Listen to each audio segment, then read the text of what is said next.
थांसिन आरो बियो बयलार 250 केजि आरो मैगं थाइगं गासिबो बेहाय नै डाइरेक्ट जेलाव आरो बियो साननैसोनि सिगां जोबथेसालियाव थानाय ख्रिस्टमासनि मुङाव एक्स.एन.डि.बि नेटवर्कफ्रामनिफ्राय बिथांमोननि खाथियाव मोनफ्रोमबो जानाय लोंनायखौ होफैनो हायाबाबो माबा मोनसे होनानै थांदों होननाय खोनादों आरो लोगोसे दिनैनि समाव जों गुवाहाटीयाव थानाय एक्स.एन.डि.बिफ्रा जा हायो एसे एनै खांनानै बेदर आरो माखासे जाग्रा मुवा सिथाव फिथा आरो मैगं थाइगं जा हायो थोजासे हरनो हायाबाबो जों जा हायो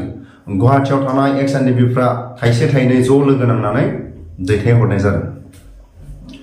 250 केजि बयलार आरो माखासे जाग्रा मुवा थोजासे नङाबाबो जों ख्रिस्टमासनि मुङाव दैथायहरदों जाहाथे गेदेरमा रायजो राजा आंनि चेनेलनि नायगिरि आरो जोबथेसालियाव थानाय सिनियर जुनियर दैदेनगिरिफोरनि खाथियाव जोंनि थोजासे हरनो हायियाव जोंबो जोबोद दुखु मोनदों बिथांमोनाबो जोंनि सायाव जाहाथे थोजासे हरनो हायियाव दुखु दा मोनथों रायजो राजा आंनि चेनेलनि नायगिरि भिडिअनि फुटेजाव नायनानै जाहाथे जोंनि सायाव जा एसे हायो जों दैथायहरनायखौ जाहाथे थोजासे हरनो हायिखौ रायजो राजाफ्रा दुखु दा मोनो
Christmas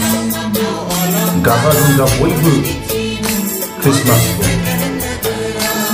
बोसोरफ्रोमबो खुंनाय जायो नाथाय बर' हारिनि बिर जोहोलाव जायफोर जोबथेसालियाव जोनोमनि उनाव जाय ख्रिस्टमासखौ गामिनि आंगो लोगो गामिनि रायजो राजा गावनि न'खरनि बिदा फंबाय जाथि खुरमाजों गाजा गोमजा जायफोर ख्रिस्टमासाव जानाय लोंनाय रंजानाय बेफोरखौ दिनैसिमबो जायफोर जोबथेसालियाव थानाय बिर जोहोलाव सिनियर जुनियर बिथांमोननो जा हायो जों बयबो गुवाहाटीयाव थानाय एक्स.एन.डि.बिफ्रा जाय जेसेबां हायो एसेबां हरनानै बिथांमोनखौ जोबथेसालियाव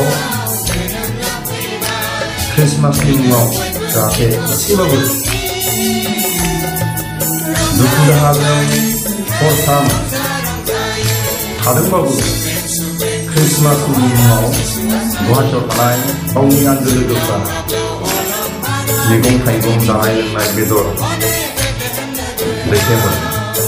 भिडिअनि फुटेजाव एसे नायना ज' लोगो नांनानै 250 केजि बयलार आरो माखासे मैगं थाइगं जानाय लोंनाय फिथा आरो माखासे अनला बेबायदिनो जाग्रा मुवा बिथांमोननो दैथायहरदों एसे भिडिअनि फुटेजाव नायनानै जाहाथे जोंबो थोजासे जोंबो हरनो हायाखै गोसोआव जोबोद दुखु नांदों थोजासे बिथांमोननो जों दैथायहरनो हायाखै ख्रिस्टमासनि मुङाव जानाय लोंनायजों जेसेबां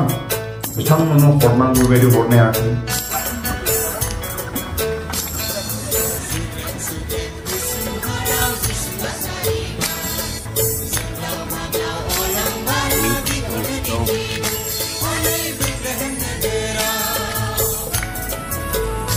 क्रिसमासनि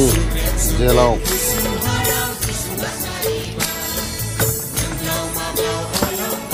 नै जेलाव थांसिन आरो बियो बयलार 250 केजि आरो मैगं थाइगं गासिबो बेहाय नै डाइरेक्ट जेलाव आरो बियो